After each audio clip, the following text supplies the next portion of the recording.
Howdy, Anna. And howdy, everybody. You might have noticed that I haven't made too many videos lately. And there's a few good reasons for that. Number one, because it's winter in Minnesota, and most of the time, definitely not today, but most of the time, we're underneath ice and snow and the ground is frozen, I don't know, 4 to 15 feet deep.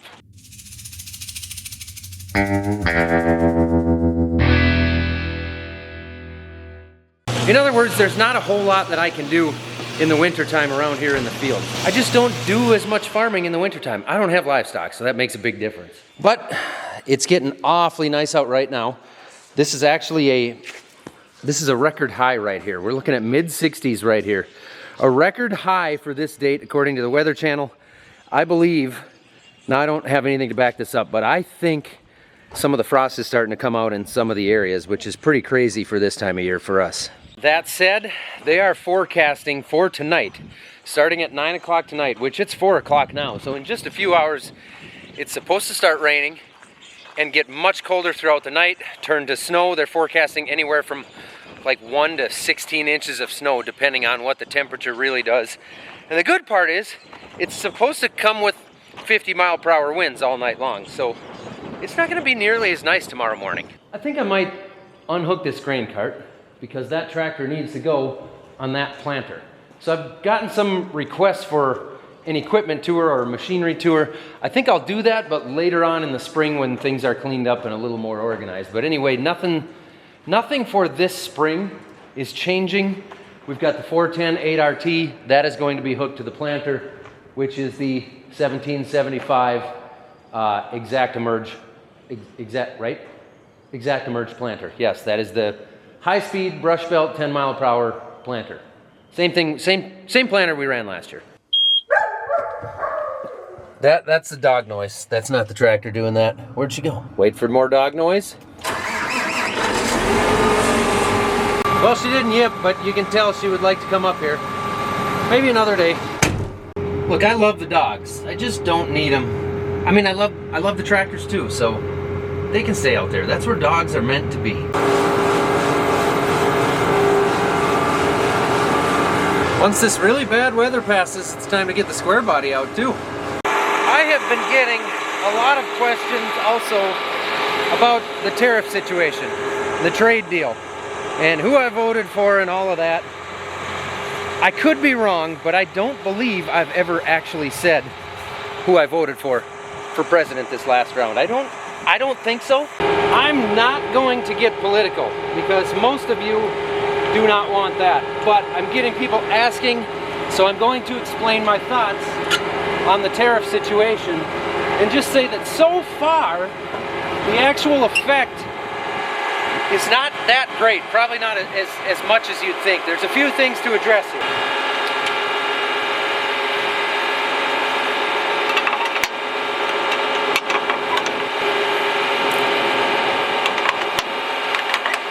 So the first one, and probably the biggest, is the tariffs that we have now proposed against China. China is a major buyer of particularly soybeans from us, but as of right now,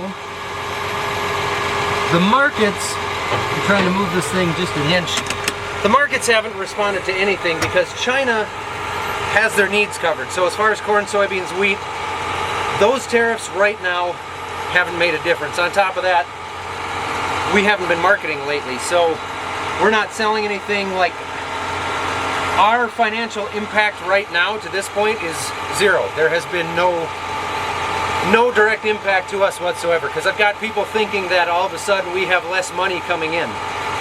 It's really just not how it works. My money is in those giant galvanized piggy banks right there, and so far no difference. That's not to say that China won't cancel some contracts, but as I speak right now, as I record this, China has not canceled contracts. There's been no hit to the market. It's really just been a non-factor. Now that could absolutely change, and I would guess that it probably will. The next big issue that could probably have the biggest potential impact on this farm is the tariff game that we've decided to play with Canada. little bit unexpected, but the biggest thing there is going to be, at least on our farm, fertilizer. A lot of potash comes out of Canada. That's what we use to put potassium in our soils. Again, there, we've got all of our potassium down. We've got all our needs in the ground. We put it in last fall. Well, that one's going to be soybeans, but our fields are fertilized. The potash is out there. We're not buying any potash until probably whenever we got to put the money down. We probably will end up putting some money down late summer, early fall, and then paying for the rest of it after it's applied. So potentially by then we'll be paying more for fertilizer, or it'll all be settled. Or one really interesting thing that I learned recently is, yes, we take a ton of potash here in the States from Canada, but a huge majority of that actually only comes in because it gets on our barges and leaves off the West Coast. So they're sending it here, we're importing it into here just because that's Canada's easiest, most efficient way of getting it overseas. So, I mean, we could shut that pipeline down for Canada as well if we really wanted to play dirty, and then they don't really have anywhere to go with their potash. Or maybe, I suppose they probably have other routes, but it's going to be more expensive. I don't really know, and I hope it doesn't come to that. Look, if I squint my eyes, I can see Canada from here. I'm not interested in playing those games with my neighbors. There's a whole bunch of weird games being played, some of them petty, some of them not. Ultimately though, one of the big questions I get asked is, why did farmers vote the way they did when they knew, that this threat was coming? How do we like it now? I'll just speak for myself on this and say that I don't farm and I don't vote to try and get rich in 1 year for short-term gain. I do this and I vote for what is hopefully long-term success. When I vote for what I think is the best for our country. I don't vote based on what I think can make me the most money this year. And to be totally honest with you, personally, I really just didn't feel great about the direction the country was going in, the way it was. A lot of you are going to disagree with me, and that's fine. We can still farm together here on YouTube. One interesting issue that just came up last night, I think it was, maybe the night before, was the EPA regulations, and it sounds like there's a lot of them that are going to be lifted. I don't know if any of the ethanol regulations are included in that or not. I have no idea. Some of those could certainly affect the markets, directly affect the markets, and even more so maybe in our area, because we do predominantly sell our corn to ethanol plants. But that doesn't change the corn that we grow. It's the same corn that we grow, whether we're selling to ethanol plants or an elevator or a feed mill or what have you. On top of that, ethanol provides an awful lot of feed to the livestock growers, because there's a lot of the plant, the minerals, the starches, sorry, not the starches, the proteins are left over. So the dried distiller grains or the wet cake, those products that are left after ethanol creation, that all gets sold to livestock. So it isn't like every bushel that goes to the ethanol plant gets used for ethanol, and it's actually quite a bit less than that, because it still gets used for livestock feed. But that is one I'm going to be watching pretty close. Geez, say it, don't spray it, brother. Could potentially have a good effect on our markets maybe later in the year, I don't know. I've had a few comments from a few guys that seem to think that right now, because of who's in charge and what's going on, that we suddenly somehow have less funding. In his words, their words, we have less funding coming into our farm right now. That's not how it works. I don't get like a bi-weekly subsidy check from the government. Any subsidy checks are inconsistent. There are programs that pop up and shut down all the times. There are things you qualify for, things you don't. I mean, we could spend an entire day talking about that. But right now, there again, as of now, nothing. No change whatsoever on that. And I have heard there are some programs potentially in the works that are going to help with market losses that come from the tariff war. That is what happened in, what year was that? What was that? 17, 18, 16 even, somewhere in there. First time Trump was in office, there was a little bit of that, sure. And that could very well happen again. I don't know. As of right now, no difference to that from what would not have been coming anyway. To be honest with you, that's a big part of the reason a lot of the farmers voted the way they did. Many of them, many of us, myself included, believe that there are way too many programs as it is. And a bunch of you are going to ask me then, if I feel that way, why do I take that money? And I addressed this several years ago, and it's a weird thing to address. I feel like I've got to be careful about it. But ultimately, that money goes back to the banks and the landlords that we rent land from, and machinery purchases. That goes back anyway, because we're all cash flowing what we can. If my neighbors take that money and I don't, they have more capital to be able to pay higher rent costs than I do. And if I do it that way, eventually I will lose the acres that I rent, which would be a massive hit to us. And so, because you wanna compete on a level playing field, that's why everybody takes them. I hate to use the word competition when it comes to farming. I hate it. But we are in competition with each other when it comes to the land out here. And I'm not going to blame that on the landlords. They own the asset, they're paying taxes on it, they've got it there. Why wouldn't they want the best return on it that they can get? Anyway, to sum up subsidies, yes, they are a real thing, but they've gotten to be really inconsistent. Programs come and go. You never know how much you're going to get or not get. Sometimes it's very, very little. Sometimes it's none. Sometimes it's stupid. Some of them are very justified and serve a good purpose. But I think we need to take a really hard look at which programs those are and which ones really just don't necessarily need to be a thing at all. Now this is when I start to get really excited. This is absolutely my favorite time of the year right now. Oh yeah. My favorite planter's hanging on my favorite tractor. I'm not gonna hook anything up right now other than, oh, come on, got it. Just lock the 2-point in here and let the hoses hang. Just gonna get it in the heated shed so I can hook things up and start looking at stuff if I feel like it during this upcoming blizzard. What do you smell?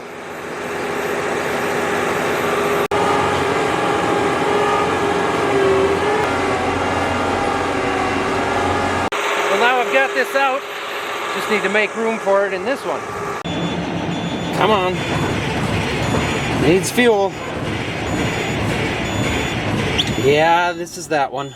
If you've been watching, you know that sometimes it does this and sometimes it doesn't, so I just use a little bit of, I don't know, diesel in a gas form here. Like a kitten at a milk pail, there we go. I don't recommend using ether to start semi-trucks. Do as I say, not as I do, that kind of thing. Also, I'm clearly not a mechanic, not even close, so don't really do anything that I do. Ooh, I forgot I had this.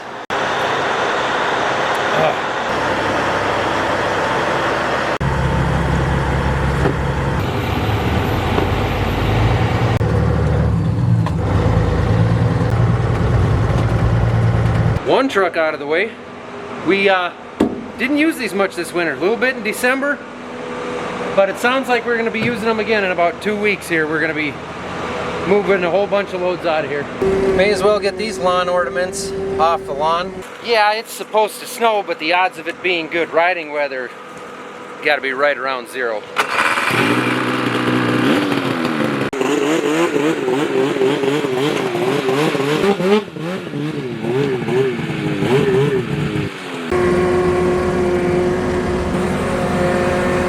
I have ambitions of getting a couple 12-foot pallet racks here and putting the snowmobiles up top and out of the way. That's one of those projects I just haven't gotten to yet.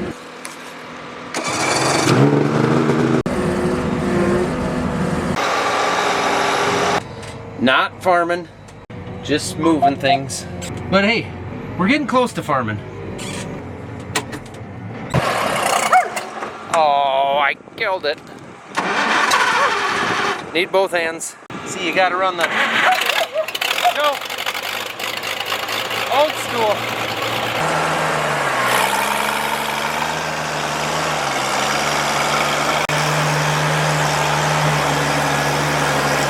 Well, I didn't go very far, but that was fun.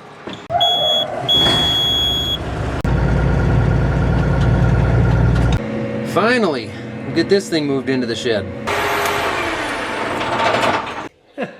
Would you look at that? Planter's back in the main shop. That's pretty neat. What are you excited about out there?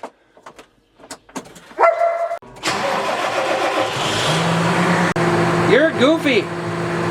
Just wanted that moved over because I want to put my pickup in that spot over there.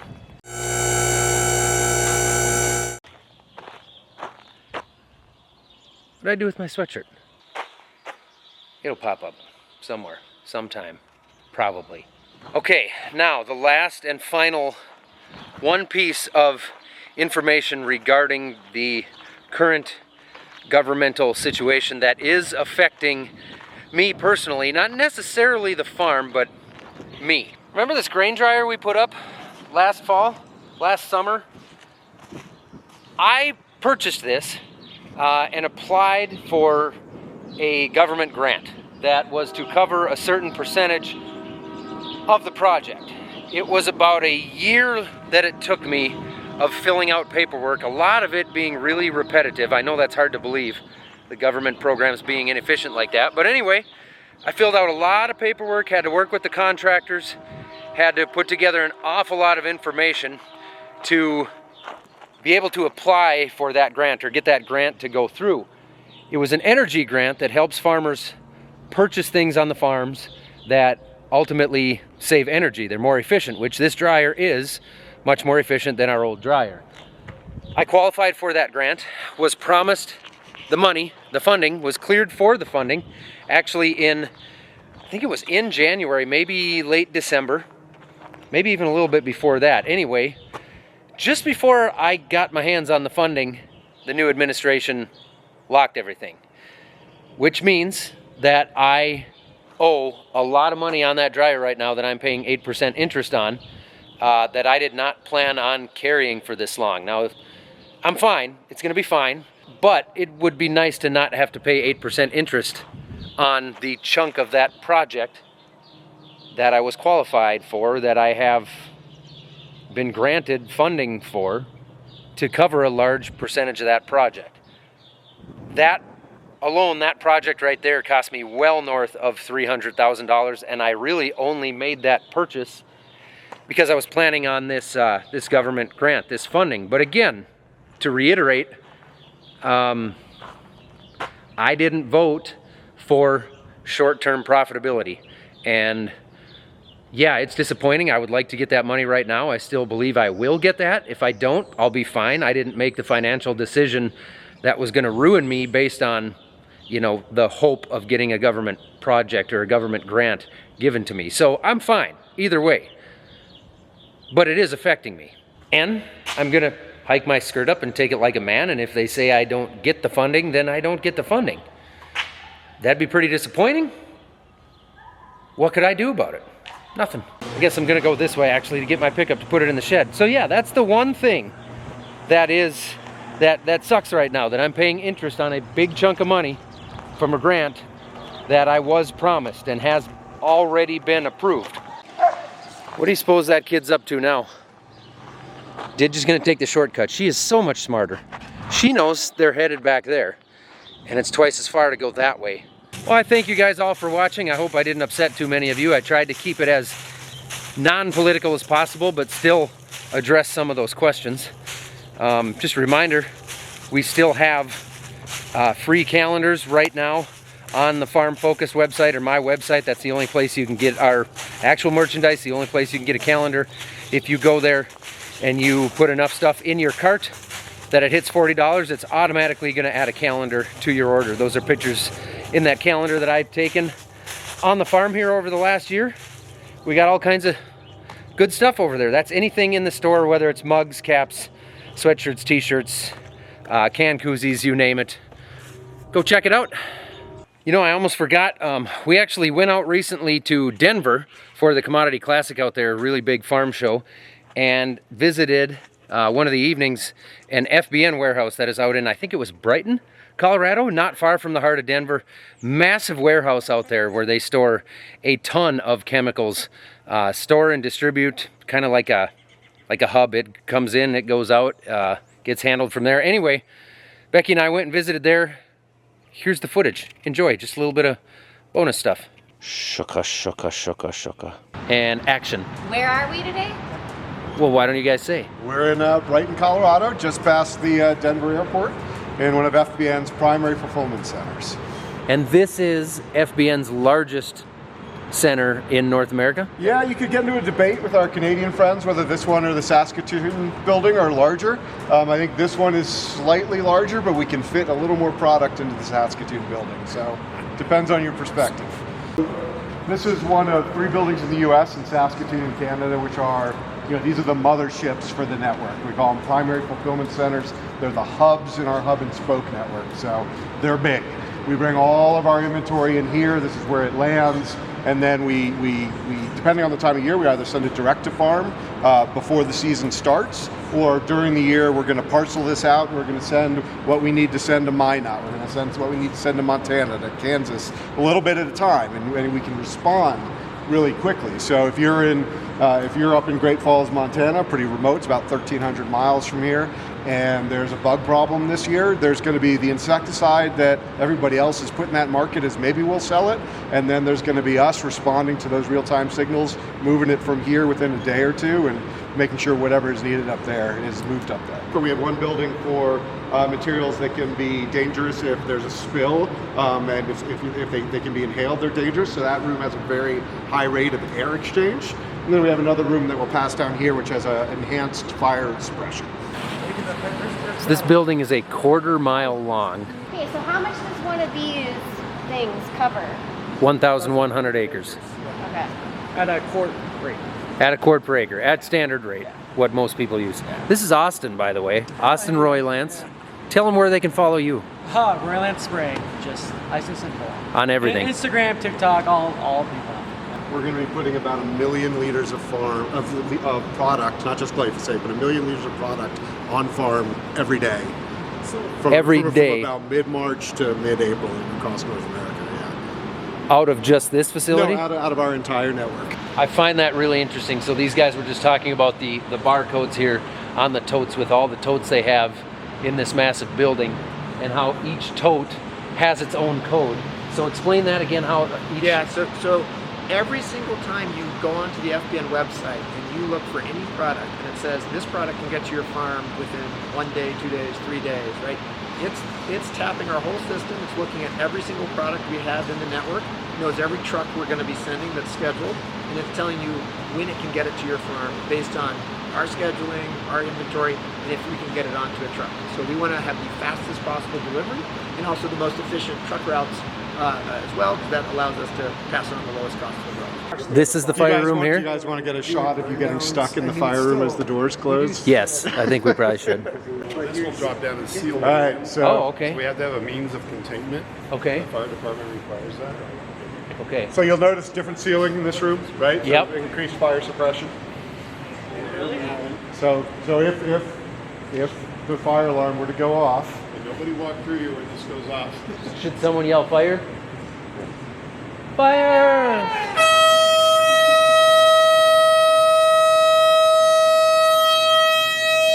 That puts the fire out. Are you guys okay over there? So this is a spill containment, It's all air. which would come down in the case of a fire. Man, this place is massive. I mean, we can't even see half of it over here yet. here at the front, so that when they have to pick a bunch of different product for somebody's order, it's all here in the front. As you go back, you can see the fully shrink wrapped pallets, and then they'll move them up here. So this is broke down. Yep, So the whole way along here, you'll see all those broken down pallets, and it's just for efficiency. That's anything Farmers First, Willowood, or GCS. Correct. Those are all FBN brands. In this building, the chemicals in here. Hey, I'm taking a video. Oh, I'm sorry. You can edit. It's That's a what you're fun like. way to think about it. Yeah, is that the chemicals in this building? Fun way to think about it, in this building, you'd be covering roughly 2.5% of the corn crop. If this were all going to corn, basically. In this one building? Yeah, this one building. It's not all going to not corn, all but going if to it was. Yeah. Yeah. Yeah, that's what's in here. We've done about 500 shipments over the last few weeks. We'll do probably 600 or 700 over the next few, and then, like I said, then it really gets going. What did you call this room? The H4 room. H4 room? So this is where corrosive or toxic materials go. Okay, so when it's ventilating and it's got the spill control, so we have the spill control arm behind us again. So there's obviously certain products that will all get stored in here? Correct. By Okay. required to be sorted here. Okay. You gonna hop in my basket? Yeah, are we going to Aspen? No. I was gonna hop in there, but that basket's not built for me. That's the real one. So there, you see there's a bird. That's the row? That's the row of the Inhabit P. So this is the Inhabit P that Matt and I tested on our farm last year and saw, I mean, was it 3.5 bushels on average? On the whole average of the quarter, and I think you had 5 different strips. Most of the people I had doing this had 2 or 3 strips. Yep. You went above and beyond and had 5 strips. You had no treatment, 1034 zinc against it. You had it up on some lighter, sandier ground going up the hill. Yep. And you had some really kind of sour ground down at the bottom on the south end of that quarter. Right. Altogether, it was 3.3 bushels better than running against 1034 zinc down in that sour, high alkali ground, which is, we experience Inhabit P performing about equal in neutral to low pHs, but in high pHs, it outperforms competitive stuff. Yes. And in that piece of ground, it did 7 bushels better. Yeah. And so the higher the pH in the soil, Yep. the more dramatic we saw the advantage on this. Equal results if you're, equal pH, or if you're neutral pH or low pH. But high pH is where we start to see this pull apart from other starter fertilizers. So. And so we ordered actually a tote of this to do about half of our corn acres for this year. So in a week, 2 weeks here, we'll be getting a shuttle of this in on our farm and using that as starter fertilizer on about half of our corn acres. Of course, we're gonna pick probably, I mean, it would make sense to pick the highest pH fields, which is kind of an unusual thing, but in our area, we have a lot of really, really high pH soils. That's where that stuff really shines. It helps to it helps make the phosphorus available. So it's not necessarily a phosphorus product. It helps to make the phosphorus available within the soil, which we definitely saw on our trials from a year ago. For those wondering, I didn't drive to Denver and do my hair all snazzy to visit an FBN warehouse. We're out here for the Commodity Classic anyway, so big trade show. One of my favorite trade shows to hit every year. Becky and I were there today, and we're going to be there tomorrow as well, which is over by the time you see this. But that's why we're out here. As long as we're in the Denver area, we wanted to check this place out. Well, they weren't lying. Hope you enjoyed your trip to Denver. They were correct.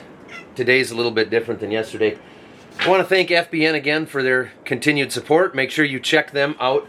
They have transparent list pricing on things like seed, chemical. They've got financing options, all kinds of things over on FBN.com, and it's free to be a member. Oh, they've got digital insight stuff. That's how they originally started. All kinds of really cool stuff that will look at your soil types, your seed, what you're doing on your farm, and take that aggregated data, anonymous data, and show you what works best. Check them out over at FBN.com. Are your paws cold, Digi? Yeah, I'm gonna go in the house where it's warm.